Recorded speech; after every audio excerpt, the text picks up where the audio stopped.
भोले बाबा का साक्षात्कार को ही भगवत प्राप्ति माना जाएगा, जैसे आप? हाँ बिल्कुल, पूर्ण है। हाँ पूर्ण है।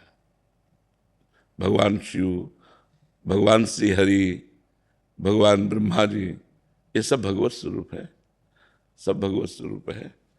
पर जब प्रेम की बात आती है तो देखो, भगवान शंकर भगवान श्री कृष्ण के चरणामृत को अपने माथे पे धारण किए हुए हैं।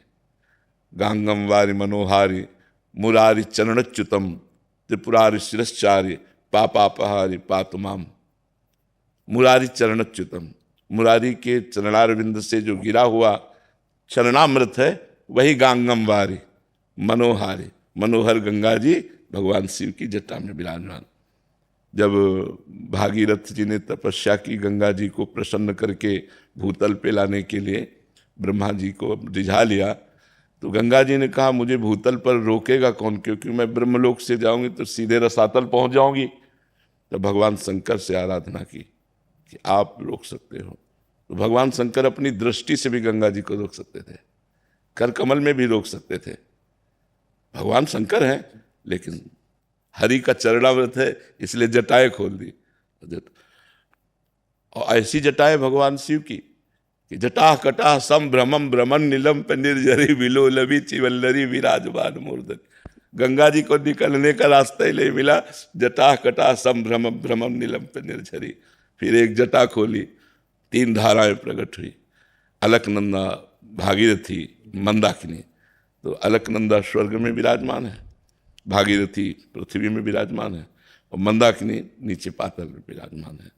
तो भगवती गंगा जी को भगवान शिव इसीलिए माथे पे धारण किए कि जब प्रेम की बात देखते हैं तो परस्पर हरि के आराध्य देव भगवान शिव हैं और शिव के आराध्य देव हरि हैं। तो चाहे हरि का साक्षात्कार करो तो पूर्ण है, चाहे शिव का साक्षात्कार करो तो पूर्ण है। वो ब्रह्म है, शिव साक्षात ब्रह्म है, हरि साक्षात ब्रह्म है, लीला के लिए रूप धारण किए हुए हैं। पीछे आपने नाम अपराध में भी ये बात बताई। हाँ तो हाँ हाँ बिल्कुल नहीं, इनमें भेद नहीं, हरि और शिव में भेद नहीं करना। भेद करने से नाम अपराध लगता है। और खास बात आपको बता दें कि भगवान की भक्ति विशुद्ध, जिसे भक्ति कहते हैं, वो तभी प्राप्त होती है जब शिव आराधना होती है। अयोध्या वासियों को भगवान श्री राम ने एकत्रित करके बैठाला और कहा, औरो एक गुपुत मत सबई कहां कर जोरी, शंकर भजन बिना नर भगत न पावे मोरी। स्पष्ट वर्णन किया, औरो एक गुपुत मत सबई कहां कर जोरी।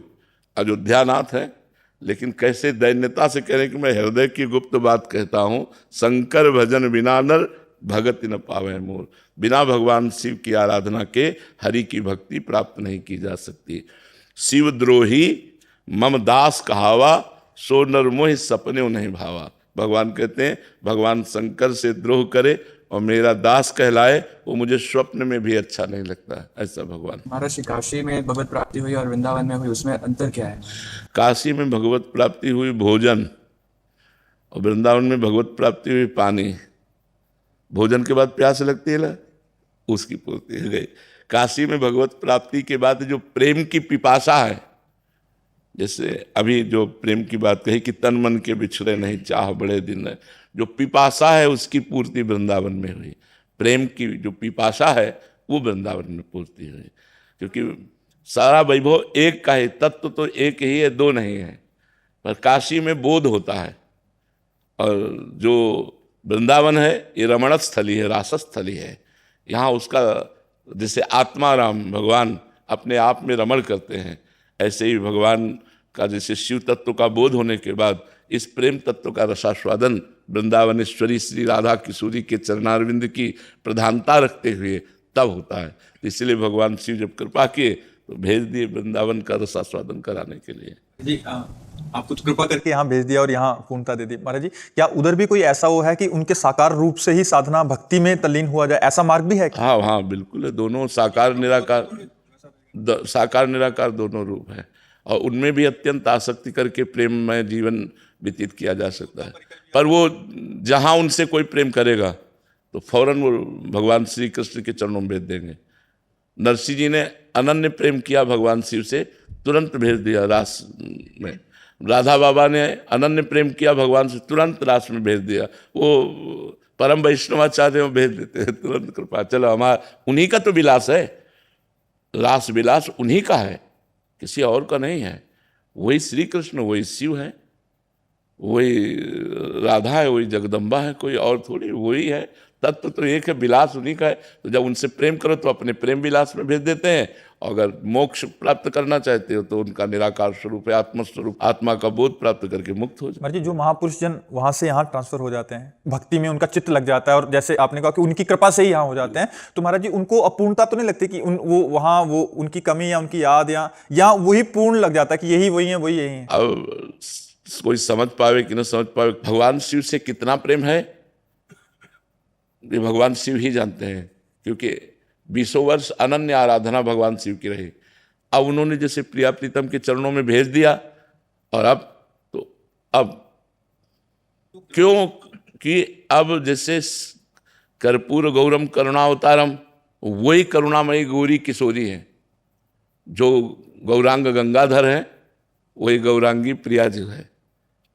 भावना इसमें, अब जब भावना टिक गई तो अब हटा के पूर्व में ले जाने के लिए क्षमता नहीं रह गई। हमें बड़ा आश्चर्य है, जिनके लिए जी रहे थे, जिनसे सब कुछ प्राप्त हुआ, ये मन की क्या दशा हो गई कि वही ऐसे, ये मतलब गुप्त बात अंदर की है। हाँ ऐसा, हाँ तो ऐसा नहीं है कि उसमें अपूर्णता हो या ऐसा लगे कि हमने छोड़ दिया है, ऐसा नहीं है। अभी भी महाराज जी प्रेम महाराज जी वैसा ही रहता है, हर दूसरे दिन कहीं ना कहीं ज्योतिर्लिंग से प्रसाद। हाँ आप देखो उनका कृपा प्रसाद देखो, 12 ज्योतिर्लिंग में कहीं ना कहीं का, हाँ कहीं ना कहीं का प्रसाद उन्हीं का सारा प्रसाद है। पर अब जैसे हम तो ऐसे समझते हैं कि बिटिया का विवाह जैसे ससुराल में कर दिया जाए ना, और तेरे दिन अटैची लेके मायके में खड़ी रहे तो माता पिता क्या कहेंगे, ले तो उनको बुरा लगेगा कि यार मतलब जब आओ तो पति के साथ आओ, और कभी कभी आओ नहीं अपने पति की सेवा में रहो, तुम्हारे तेरे दिन अटैची लिए हमारे पास खड़ी रहोगे। तो ऐसे ही समझो भगवान शिव ने हमको राधा वल्लभ जी के चरणों में दे दिया, तो अब पूर्ण चित्त राधा वल्लभ जी, यही शिव जी की इच्छा है कि पूर्ण चित्त राधा वल्लभ जी के चरणों में दो, हमारा काम हो गया, आप आगे बढ़ो, ऐसा है।